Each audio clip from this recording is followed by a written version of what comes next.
आप सबों को मेरी ओर से जय मसीह की। यीशु मसीह के अद्भुत नाम में आप सबों का मैं स्वागत करता हूँ। मेरे प्रियो, क्या आप जानते हैं कि आज सबसे अधिक इस संसार में आशीषित लोग कौन हैं? आज सबसे अधिक आशीषित लोग वे हैं जिनके पास प्रभु के लिए समय है। जो लोग प्रभु के साथ समय व्यतीत करने के लिए समय निकाल पाते हैं, वे इस संसार में अधिक आशीषित लोग हैं। हालेलुया। क्यों? क्योंकि परमेश्वर का वचन बोलता है, किसी भी बात की चिंता मत करो, किंतु हर एक बातों को परमेश्वर के सम्मुख विनती और प्रार्थना के साथ उपस्थित किए जाएं। हर एक समस्या का समाधान प्रार्थना है, अर्थात कि परमेश्वर के पास हर एक चीज को लाना, ये सारी समस्या का समाधान है। क्योंकि हमारा परमेश्वर जो है, हमारे बोझ को उठाने में दिलचस्पी रखता है। प्रार्थना करने के लिए, वचन पढ़ने के लिए समय निकालने वाले लोग हमेशा आशीषित होते हैं।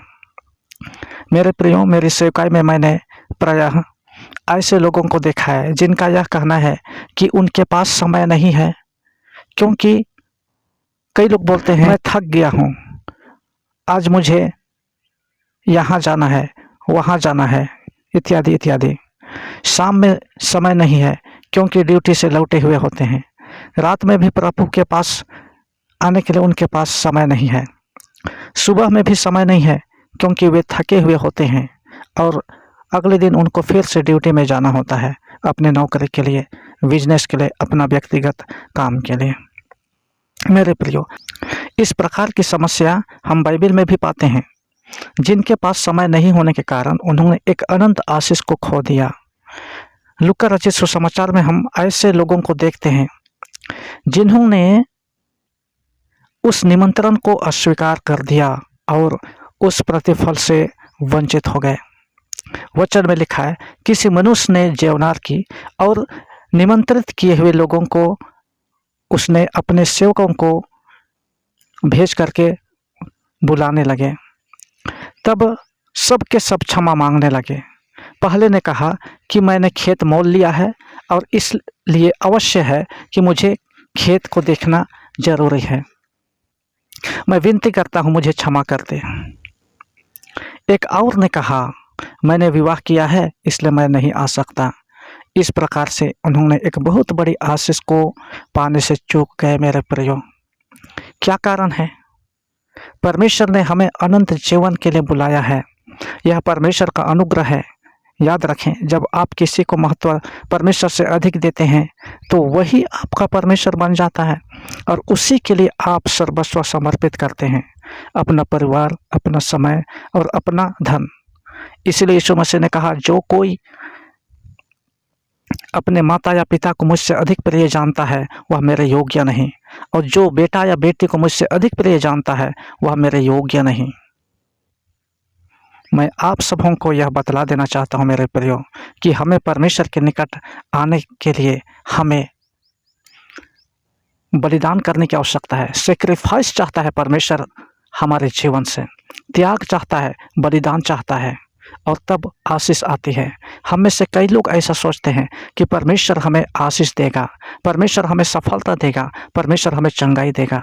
लेकिन हमको यह नहीं भूलना चाहिए कि परमेश्वर की आशीष, चंगाई और सफलता आज्ञा पालन के द्वारा से होता है। हालेलुया। परमेश्वर के वचन में लिखा है, यदि कोई मेरे पीछे आना चाहे तो वह अपने आप का इनकार करे। अर्थात कि हमारा परमेश्वर हमसे समर्पण चाहता है मेरे प्रियो। हालेलुया। और इसीलिए परमेश्वर का वचन बोलता है कि जो कोई मेरे पीछे आना चाहे वह अपने आप को इनकार करे। अर्थात कि अपनी इच्छा का इनकार करना है परमेश्वर की इच्छा को पूरी करने के लिए। और इसलिए परमेश्वर के निकटता में आने वाले को चाहिए कि वह है, और तब वह विश्वास करने वालों को प्रतिफल देगा। वचन में लिखता है। हम जानेंगे अब कि परमेश्वर के निकटता में आने के लिए, परमेश्वर को प्रसन्न करने के लिए हमारे कौन सी रुकावट हैं। पहला है संसार। परमेश्वर का वचन 1 यूहन्ना 2:15 में कहता है, तुम ना तो संसार से ना संसार में की वस्तुओं से प्रेम रखो। हमें परमेश्वर को प्रसन्न करने के लिए इस सांसारिक चीज़ों का परित्याग करना अवश्य है।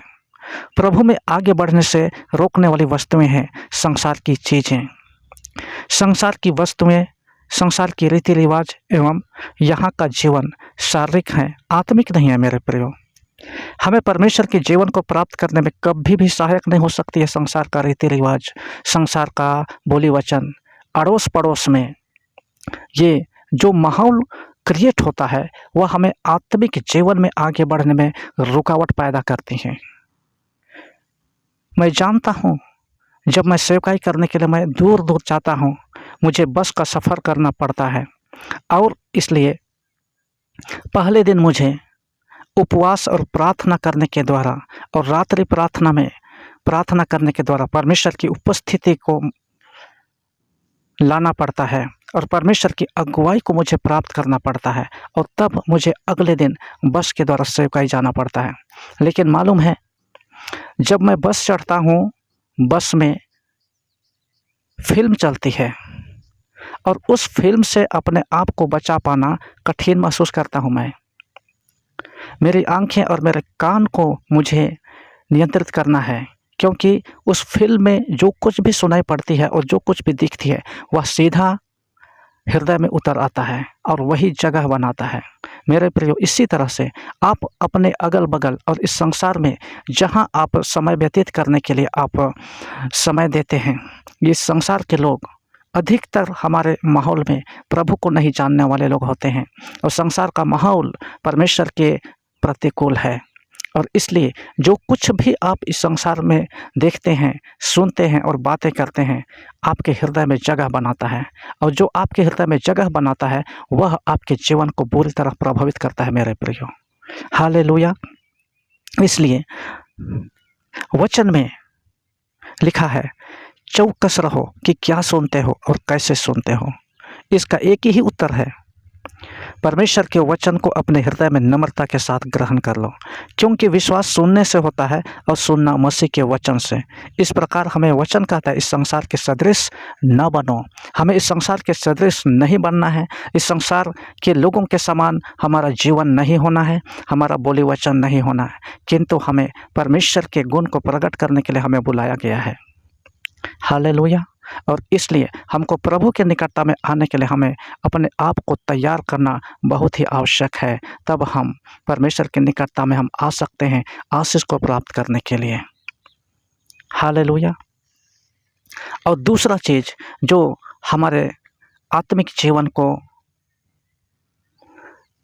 बनाने में रुकावट पैदा करती है, अर्थात परमेश्वर के निकटता में आने से रोकने वाला चीज़ हमारा शरीर है, अर्थात शरीर की अभिलाषा। 2 कोरिन्थी 5:16 में पौलुस कहता है, अब से हम किसी को शरीर के अनुसार नहीं समझेंगे। यद्यपि कि मसीह को भी हमने शरीर के अनुसार जाना था, तो भी उसको ऐसा अब से हम नहीं जानेंगे। वास्तव में परमेश्वर के लोग कौन हैं? रोमी 8:14 में लिखा है, इसलिए कि जितने लोग परमेश्वर के आत्मा के चलाए चलते हैं वे ही परमेश्वर के पुत्र हैं। आत्मा और शरीर एक दूसरे के विरोधी हैं मेरे प्रियो, और एक दूसरे के विरोध में लालसा करते हैं। इसलिए शरीर की अभिलाषा को वश में करने के लिए आत्मा में चलने की आवश्यकता है और परमेश्वर की आत्मा को हमको रिसीव करने की आवश्यकता है। परमेश्वर जब हमें अपना संतान बना लिया है तो उसका उद्देश्य है कि हम परमेश्वर के समान जीवन व्यतीत करने पाएं। हालेलुया। रोमियों के पत्र 7 अध्याय में पौलुस अपने आंतरिक अंतर्द्वंद्व अर्थात कि संघर्ष के विषय में बतलाता है कि इच्छा तो करता है कि मैं अच्छा करूं, क्योंकि जिस कार्य को मैं करना चाहता हूं उसी मैं नहीं कर पाता, लेकिन जिस चीज़ को नहीं करना चाहता वही मुझसे हो जाता है। और जब ऐसा होता है तो मेरे अंदर का जो पाप है वही है। मेरे प्रियो, परमेश्वर की आत्मा को रिसीव किए बिना परमेश्वर की इच्छा के अनुसार हम नहीं चल सकते और न परमेश्वर के वचन को हम ग्रहण कर सकते हैं। रोमियों के पत्र 8 अध्याय में लिखा हुआ है, शारीरिक लोग परमेश्वर को प्रसन्न नहीं कर सकते हैं, क्योंकि उन्होंने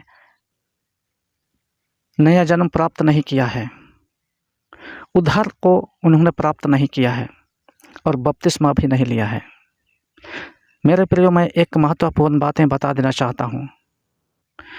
वचन में लिखा है इफिसियों के पत्र 2 अध्याय में कि उद्धार परमेश्वर के अनुग्रह का फल है और परमेश्वर के अनुग्रह से ही हमें उद्धार मिली है, और यह हमारे धर्म कर्म के कामों के द्वारा नहीं, हमारे प्रयास करने के कारण नहीं, किंतु परमेश्वर का अनुग्रह के द्वारा हमें उद्धार मिला है। लेकिन हमें इसीलिए बपतिस्मा लेने की आवश्यकता है। कई लोग उद्धार प्राप्त करने के बाद इस पर विश्वास करते हैं कि हमें बपतिस्मा लेने की आवश्यकता नहीं है।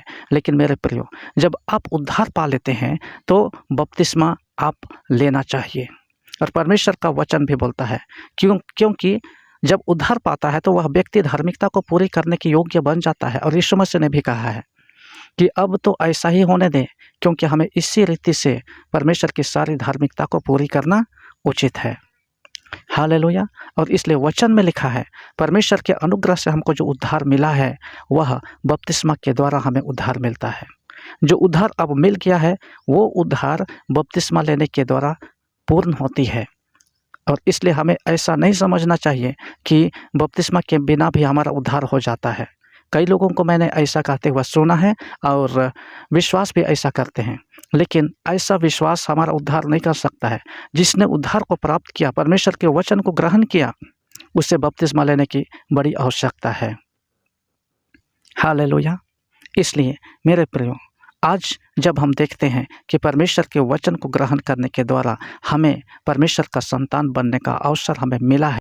मैंने कई ऐसे लोगों को देखा है, वे लोग थके हुए होते हैं और वे थके होने का कारण बताते हैं, किंतु वे बैठ कर के मोबाइल में समय व्यतीत करते हैं, मोबाइल देखते हैं।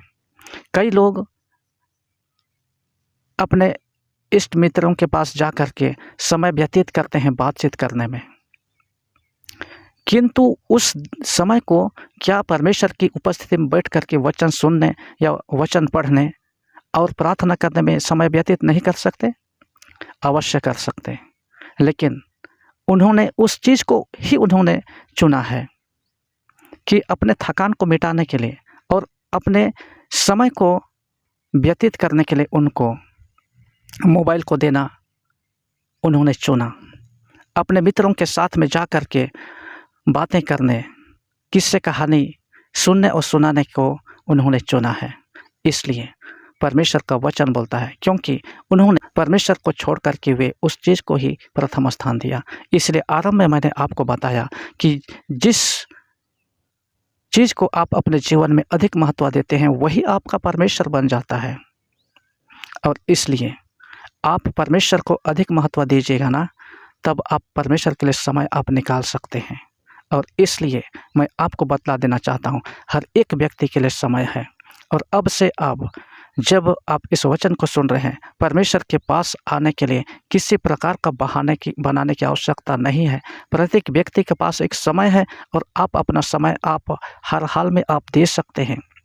परमेश्वर ने मनुष्य को ऐसा ही बनाया है कि वह हर हाल में उसके पास समय हो और परमेश्वर को समय दे सकता है। किंतु परमेश्वर की आशीष को प्राप्त करने से ये दो चीज़ें उनको रोक देती हैं और तब परमेश्वर की आशीष को प्राप्त करने से वंचित हो जाते हैं। हालेलुया। यदि आपने इस वचन के द्वारा आशीष पाई है तो हमारे इस चैनल को सब्सक्राइब करें।